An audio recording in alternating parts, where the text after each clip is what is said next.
Salutations everybody, it is Matty here, and I know the setup's a bit different. We're using the potato webcam, which I really need to replace when I come into some money. But anyway, the reason for that is I have to plant myself in front of my notes. Your boy is not a tech guru, so I'm going to be referencing to this thing throughout the whole video. But we were eating good this morning, man. Not only did we have an Unreal Engine 5 tech demo running on the PlayStation 5 to talk about, but also Mafia, the remastered trilogy, where they're remaking Mafia 1 and they're remastering the other two. And we're going to get more details about that next Tuesday. So I'm going to wait until then to talk about that, because right now we just have some leaked screenshots and really nothing else to go on about. And we were just talking about Mafia yesterday, so if you're interested in that, link in the description down below. But anyway, for today, we are talking about the Unreal Engine 5 tech demo. As I said, running on the PlayStation 5. I think it's important before we get into any of the tech doohickeys, which I'm going to try to bring down to my intelligence level, right? Because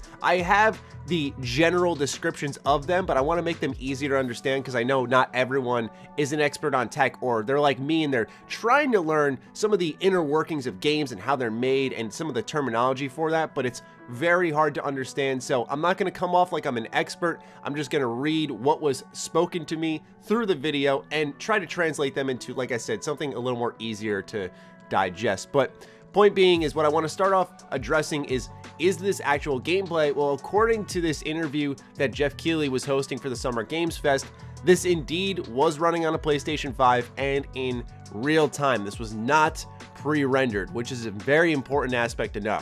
Really grabs me, and I just want to confirm, like, what we're seeing there, that's all, like, you can actually play that with a controller, like that's not kind of frame dumped or anything, that's actually playable? It's a fully playable demo, and wow. We plugged in a recorder into the back of a PlayStation 5 dev kit and recorded the signal that came out over HDMI. So it's a totally live demo, and it's replayable, and it's a little bit different every time you play it. For me, right when I heard that, this made me infinitely more excited about the next generation of consoles, because this is actually a significant looking leap. Like, it's actually tangible. The things that were shown for Unreal Engine 5 made me more of a believer in next-gen consoles. This is sort of what actually got me excited. I wasn't that excited for new consoles other than the idea of new games. You guys know me. I just care about games. I just want to play the games. I want to talk about the games, because for me, that's what sells me on the consoles. And I don't think that's really different here per se, but it's more so that now we're actually seeing a substantial step forward. So we're going to get into some of the new aspects that are being brought to Unreal Engine 5, what it's capable of doing, and sort of seeing it on display with this gameplay demo that they had running. This game looks interesting, by the way. I wonder if it's going to end up being a full game, if there's going to be enough demand for that. But anyway, the first thing they talked about was dynamic global illumination. So this has entirely to do with their lighting system within the engine. One thing that they really tapped into quite a bit was balancing lighting. So there were different objects throughout the level, and they'd be more reflective if they were metal versus stone. So those types of objects would play into the lighting engine. They said there's no light maps or baking. Baking may be a familiar term to those of you who have paid attention to Anthem. Part of the reason that Anthem really went downhill was not only because of the Frostbite engine, but they were doing a lot of lighting baking, and something like that would take a full day. So outright not having that. But to me, just in general, after reading that story about Anthem, even if it's an entirely different engine, just not having bacon in general is probably good. I almost said bacon, like baking. We're not having bacon this morning, sadly. Anyway, they called this Lumen.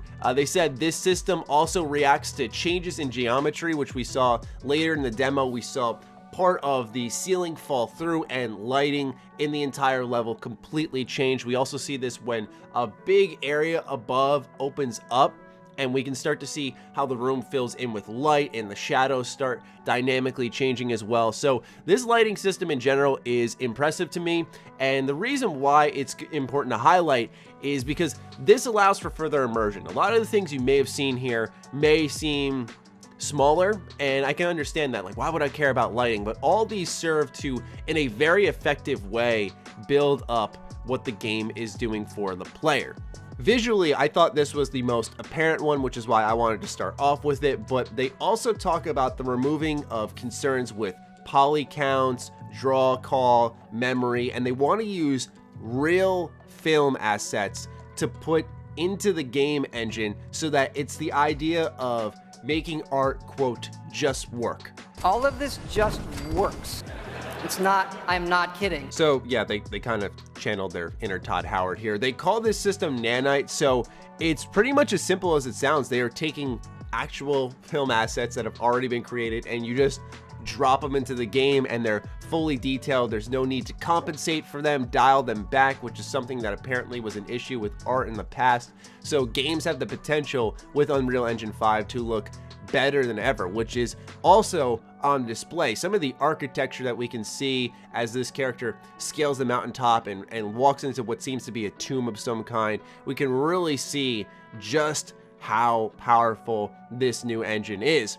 Now, on top of that, they say the assets we see in game represent just that. They say models have millions of triangles, so it's like we're eating good pizza here, right? Millions of triangles, and they all combine together to form the models and the things that we're seeing on screen. They also have 8K textures, so they're maximizing just how great they can look. It's not just looks though, it's also sound. They talk about convoluted reverb for recording and playing back spatialized audio directed for a specific area. So the example they used for this was pretty much the characters walking through the cave and some parts of the cave ceiling started to fall through, one on the right side, one on the left side, and the audio was very specific. Like you could hear it in just your left headphone and it was like up above and it gradually crawled down, for example. And so that can be very effective in immersion once more. It's not something you're gonna get excited about. Nothing of the kind here will probably excite you, but all of this will help build the immersion. Like horror games taking advantage of convoluted reverb, this can be excellent for the future of that. However, I feel like this is something I've experienced in games before, and there were a number of things as I was watching the tech demo that they were mentioning that I thought to myself, I feel like I've seen this before. One example is they start talking about the animation system that's in place. They say they had added predictive foot placement and motion warping to allow the character's body position to modify dynamically, so when they're scaling the wall, it looks more natural. It's not like they have to go up into a certain direction. They can kind of just climb. And so once again, all adds to immersion, also makes traversal for the player a little bit easier. But they say this also allows the addition of seamless contextual animation events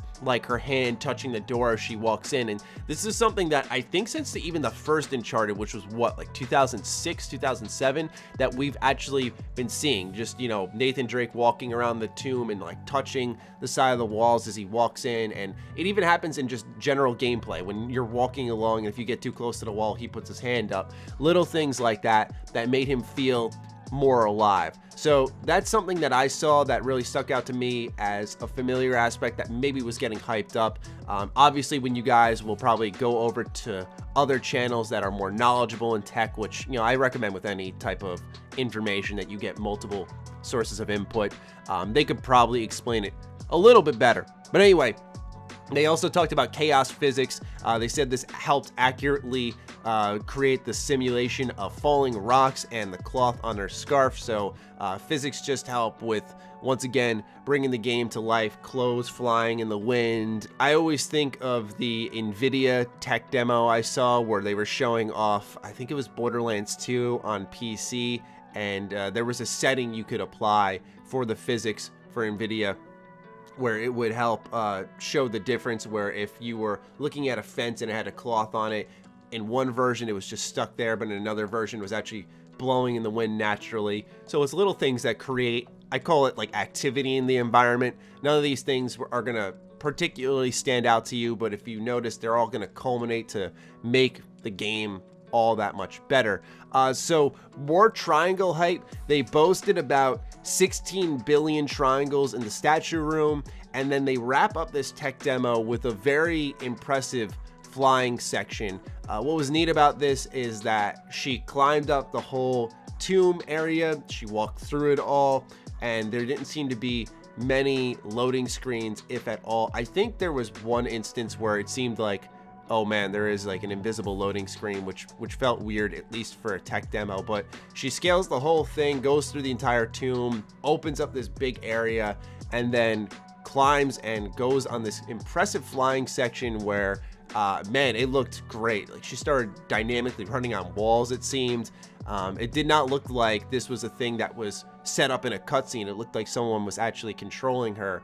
And they did say in that same interview that I had highlighted in the beginning of this video that this was actually fully playable. Like, you can replay it, and they said it'll be a little different for whatever reason. I'm not sure. That didn't really make sense to me. Once again, I think this is kind of the product of like, oh, look how much more it is than you think it is, which, you know, it's a tech demo. Not everyone's going to get excited about it. Don't get me wrong. It's not like I'm sitting here like, oh my God, you know, tech demo, I'm so hyped.